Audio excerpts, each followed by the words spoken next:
À l'âge d'or de l'Empire Maurya, caché dans les montagnes, existait un monastère isolé. Ce monastère était connu pour son atmosphère sereine et l'aura calme qui l'entourait.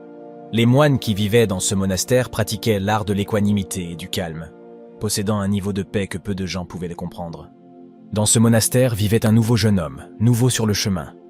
Bien qu'il soit profondément engagé dans son cheminement spirituel, il luttait contre l'une de ses tendances innées, la colère. Il était facilement irrité par de petits désagréments et s'énervait très vite. Les autres moines ont observé son combat avec empathie, car chacun avait ses propres épreuves à surmonter et vers lesquelles il travaillait. Le jeune homme s'approcha du moine plus âgé, connu pour son infinie sagesse et son attitude calme. Sans avoir besoin de mots, le vieil homme comprit à quel défi le débutant était confronté, et avec toute sa sagesse, il a prévu un exercice utile et unique pour le jeune homme. Il l'emmena jusqu'à une belle rivière qui coulait près de leur monastère. La rivière était connue pour sa tranquillité. Il coulait doucement entre les pierres et les rochers, sans se laisser intimider par les obstacles. L'aîné donna au jeune homme une petite coupe en argile et lui ordonna de puiser de l'eau de la rivière, chaque matin à l'aube et chaque soir au coucher du soleil. Ce rituel quotidien devait être accompli sans oubli et sans distraction pendant un mois entier. Alors que le jeune homme commençait à pratiquer cet exercice, il remarqua que collecter de l'eau n'était pas aussi facile qu'il le pensait. La coupe est souvent remplie de sable ou de débris. Il était frustré et essayait à nouveau d'en collecter davantage, obtenant souvent le même résultat. Parfois, sa colère éclatait et il jetait la coupe sur le rivage.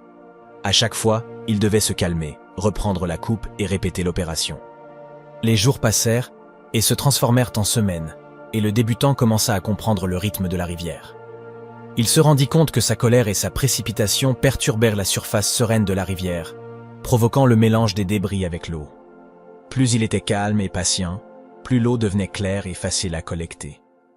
Cette prise de conscience lui a permis de commencer à collecter des tasses d'eau claire. À la fin du mois, le jeune homme s'approcha du moine aîné avec un nouveau sentiment de calme et de sagesse. Il a compris que tout comme la rivière, l'esprit est clair et calme lorsqu'il n'est pas dérangé par la précipitation et la colère. Un esprit turbulent, comme l'eau agitée d'une rivière, ne peut qu'engendrer frustration et insatisfaction. À partir de ce jour, le jeune homme se souvint de la leçon du fleuve. Lorsqu'il sentit la colère monter en lui, il visualisa la rivière tranquille et sa tâche de collecter de l'eau propre. Puis il a calmé son esprit, a laissé les pensées turbulentes s'apaiser et a trouvé la paix. La leçon du fleuve est devenue un enseignement profond dans le monastère, transmis de génération en génération. Ainsi les moines continuèrent à vivre en harmonie avec eux-mêmes et avec le monde, et leur cœur reflétait la tranquillité du fleuve.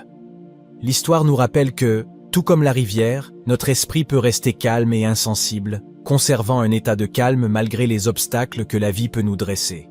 Notre voyage vers un esprit apaisé nous oblige à être vigilants, toujours attentifs, à observer notre paysage émotionnel. Cette prise de conscience nous permet de remarquer les premiers signes de colère, nous donnant la possibilité de prendre du recul, de visualiser le fleuve tranquille et de permettre au calme de revenir. Le rituel quotidien du jeune novice consistant à puiser l'eau de la rivière rappelle l'importance de la cohérence. Il ne suffit pas de pratiquer la patience et la pleine conscience une ou deux fois, mais nous devons intégrer ces habitudes dans notre vie quotidienne, en les intégrant à notre nature. De plus, la leçon la plus profonde de notre histoire est la reconnaissance du fait que notre esprit, comme la rivière, est naturellement clair et calme. Les perturbations, telles que les vagues de colère, ne sont que temporaires et nous pouvons les faire disparaître naturellement, avec du temps et de la patience. En concluant cette histoire, nous réalisons que le chemin vers la paix et la tranquillité est un mode de vie. Avec les outils de patience, de conscience, de cohérence et de compréhension, le voyage devient moins une lutte qu'un voyage enrichissant. Tout comme la rivière qui coule autour des pierres et des rochers avec grâce et tranquillité, nous pouvons nous aussi affronter les défis de la vie tout en gardant notre calme intérieur et en progressant toujours sur le chemin de la paix. Si vous avez aimé cette vidéo, abonnez-vous à la chaîne Dose Mentale et activez la cloche pour recevoir plus de contenu sur la spiritualité et le développement personnel. Merci d'avoir regardé la vidéo. Laissez votre commentaire et à bientôt dans la prochaine.